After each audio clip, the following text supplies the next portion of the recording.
Esse aqui é um vídeo diferente, eu não vou tentar adivinhar se o Bitcoin vai pra 100 mil dólares ou pra 50 mil, não se trata sobre o preço de Bitcoin. Tá cheio de vídeo assim na internet e esse tipo de análise acaba sendo inútil. Tem análises bem fundamentadas com viés otimista e também tem análises bem fundamentadas com viés pessimista. Mas a verdade é que ninguém tem bola de cristal e ninguém sabe pra onde o preço do Bitcoin vai, especialmente no curto prazo. E esse também não é um vídeo sobre torcida, nem a favor e nem tampouco contra. É um vídeo sem roteiro que eu tô gravando de coração, dando a minha opinião sincera sobre aquilo que eu acredito que vai ser o futuro do Bitcoin. Recentemente, o Augusto Baques declarou que não investe e não vai mais investir em Bitcoin. E isso pra mim é um sinal claro de fundo. Mas como eu disse aqui, esse não é um vídeo pra falar de preço de Bitcoin. E nem tampouco é um vídeo de treta. O ponto que eu trago aqui é que esse comportamento ilustra claramente o sentimento de mercado típico de um determinado ponto do ciclo do Bitcoin. Quando o Bitcoin passa por uma correção profunda e duradoura, um grande bear market, surge o sentimento de desânimo, desinteresse, desalento e incerteza em relação ao futuro do Bitcoin. Mas será que o Bitcoin se tornou obsoleto? Será que ele já não tem mais tanta simetria quanto ele tinha no passado? Que a economia global está passando por profundas transformações, não restam dúvidas. A ascensão das empresas de inteligência artificial está causando uma profunda transformação nos mercados. E não só isso, a gente está passando por uma grande mudança geopolítica mundial. E qual o papel do Bitcoin nesse cenário? Será que ele ainda tem espaço? A primeira distinção que eu quero fazer aqui é entre Bitcoin e criptomoedas. Embora a rigor todos possam ser considerados criptomoedas, a meu ver são classes de ativos distintas. Hoje, existem mais de 55 milhões de criptoativos, sendo que desses, cerca de 17 mil têm alguma liquidez e são listados nas principais plataformas cripto. E todos eles competem entre si. E, por um diferencial tecnológico. E quando a gente compara duas tecnologias, blockchain e AI, inteligência artificial, em termos de casos de uso, geração de valor, potencial futuro, a inteligência artificial ganha de lavada. Tanto que há anos eu venho falando que nós não vamos mais ter out-seasons, porque os VCs, o grosso do capital de risco mundial, migrou de blockchain para inteligência artificial. Então, quando a gente fala de mercado cripto de um modo geral, eu não acredito no crescimento dele como um todo, salvo casos pontuais. Mas o Bitcoin é um caso à parte. Ele não compete com nenhuma outra criptomoeda, porque ele simplesmente não faz parte dessa disputa tecnológica. O Bitcoin é um ativo sui generis. Ele possui uma proposta única de valor. A narrativa em torno do Bitcoin torna ele único, e não apenas comparado com outras criptomoedas, mas também em relação a qualquer outra classe de ativos. E qual é essa narrativa? É a narrativa da escassez absoluta. Não é escassez fabricada, não é escassez de marketing, são 21 milhões. Ponto. Nenhuma outra classe de ativos no mundo tem essa característica. Ouro, você descobre uma nova mina. Terras, você desmata. Dólar, você imprime. Ações, você emite. Bitcoin, não. O protocolo é imutável nesse aspecto. Mas lembra que eu te falei, esse aqui não é um vídeo de torcida. Escassez por si só não garante valor. Eu tenho uma pedra aqui na minha mesa que ela é única. É escassa, é a única do mundo. E ela não vale nada. Então, escassez precisa vir acompanhada de demanda. E é aqui que a história fica interessante. Quando você olha para o que está acontecendo agora, em 2026, você vê que o Bitcoin caiu aproximadamente 50% desde a máxima histórica lá de outubro de 2025. E a reação instintiva da maioria das pessoas é: acabou, tá morto, é bolha. Mas eu te pergunto, o que mudou na tecnologia? O que mudou nos fundamentos? Nada. O que mudou na oferta? Nada. O protocolo continua o mesmo, o halving já aconteceu, a emissão continua reduzida. O que mudou foi o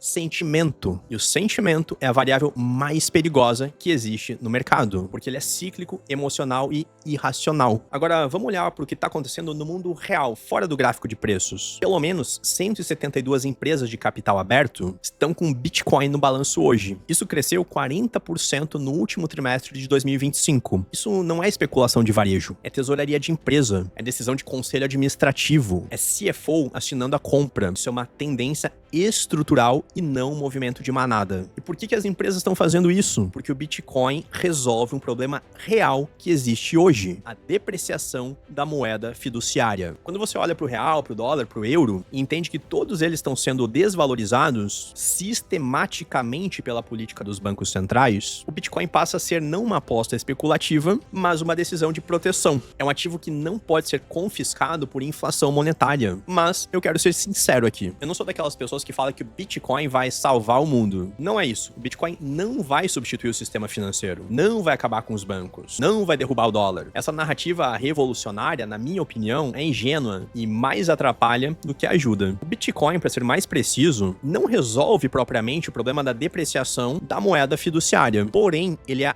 única alternativa para isso. Portanto, quando o risco do sistema monetário tradicional aumenta, pelo menos parte do fluxo de capital muda para Bitcoin. E esse é o ponto crucial. Como o Bitcoin é único e já atingiu uma massa crítica, chegou ao ponto de ser too big to fail, o crescimento futuro dele, na minha visão, é inevitável. Mas o que eu acredito que vai acontecer é algo mais sutil, mas poderoso. O Bitcoin está se consolidando como uma classe de ativo institucional, não como uma moeda do dia a dia, não como um sistema de pagamentos, mas como uma reserva de valor digital. O mesmo papel que o ouro ocupou por milênios, mas com características superiores. Ele é portável, divisível, verificável, sem contraparte, com oferta genuinamente limitada. Ele também funciona como um ativo diversificador de portfólio. Quando você coloca um pouquinho de Bitcoin, mesmo no portfólio tradicional, isso acaba aumentando o retorno e reduzindo a volatilidade por conta desse papel diversificador.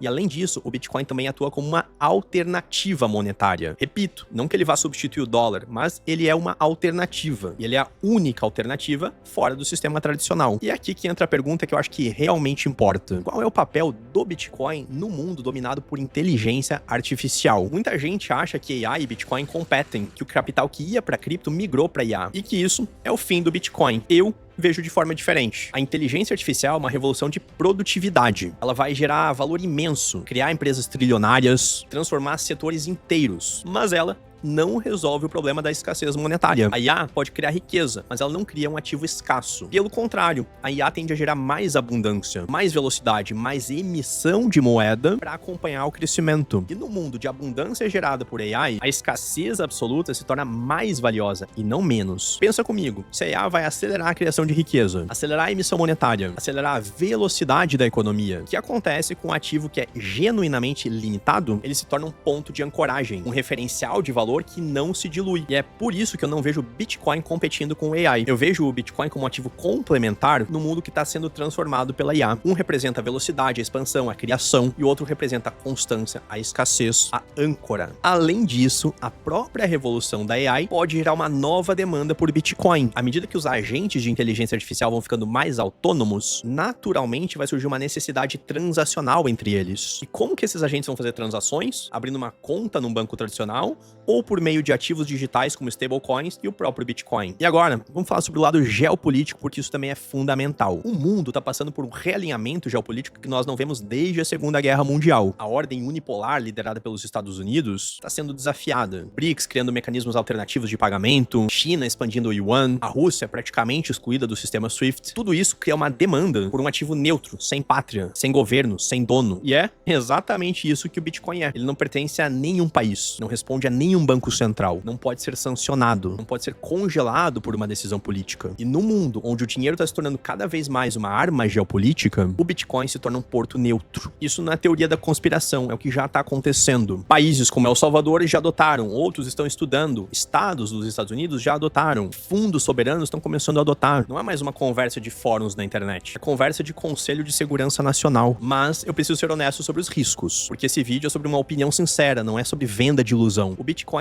tem riscos reais, sim. O primeiro é regulatório. Um governo não pode banir o Bitcoin, mas pode tornar a custódia, a tributação e a conversão para moeda local tão burocráticos que o uso prático fica inviável. O segundo é tecnológico. Embora a probabilidade seja baixíssima, um avanço quântico poderia comprometer a criptografia do Bitcoin. E o terceiro é comportamental. O maior risco do Bitcoin não é técnico, é humano. É um investidor que não tem método, não tem estratégia, não tem conhecimento do que está fazendo, que compra no topo da euforia e vende no fundo do pânico. E depois diz que o Bitcoin não funciona. E é aqui que eu volto ao ponto que mais importa. Quando Augusto Baques diz que não vai mais investir em Bitcoin, isso não me diz nada sobre Bitcoin. Isso me diz tudo sobre o sentimento de mercado. É o mesmo padrão de sempre. A máxima histórica de outubro de 2025, a euforia, a sensação de que agora era pra sempre, seguida pela correção, pelo desânimo, pelo abandono. E quando as pessoas que eram mais otimistas começam a desistir, é exatamente quando o ciclo se aproxima da exaustão do medo. Eu não tô dizendo que o Bitcoin vai subir amanhã. Eu não tô dizendo que o fundo já foi feito. Eu tô dizendo que visão de longo prazo prazo e uma boa estratégia importam mais do que previsão. Se você entende o que é o Bitcoin, se você entende a narrativa estrutural, se você tem um método de alocação, de investimento que não depende de adivinhar o preço, então a volatilidade não é sua inimiga. Ela é a ferramenta que permite que você acumule um ativo escasso a preços descontados. Se você não tem método, não tem disciplina, não entende o que está comprando, então o Bitcoin é só mais uma forma de você perder dinheiro. E a culpa não é do ativo, é da ausência de processo. A minha opinião sincera sobre o futuro do Bitcoin é essa: ele não vai morrer, ele não vai ser substituído, ele não competirá com inteligência artificial, que resolvem problemas diferentes, mas ele vai continuar volátil, vai continuar sendo mal compreendido pela maioria e vai continuar sendo o ativo que separa quem entende de quem apenas especula. O Bitcoin exige do investidor aquilo que a maioria não tem: paciência estruturada, visão de longo prazo e método. E talvez seja por isso que ele funciona para poucos e frustra muitos. E se você quer operar Bitcoin com método, um método que te permite acumular mais Bitcoins sem depender de novos aportes em qualquer cenário do mercado,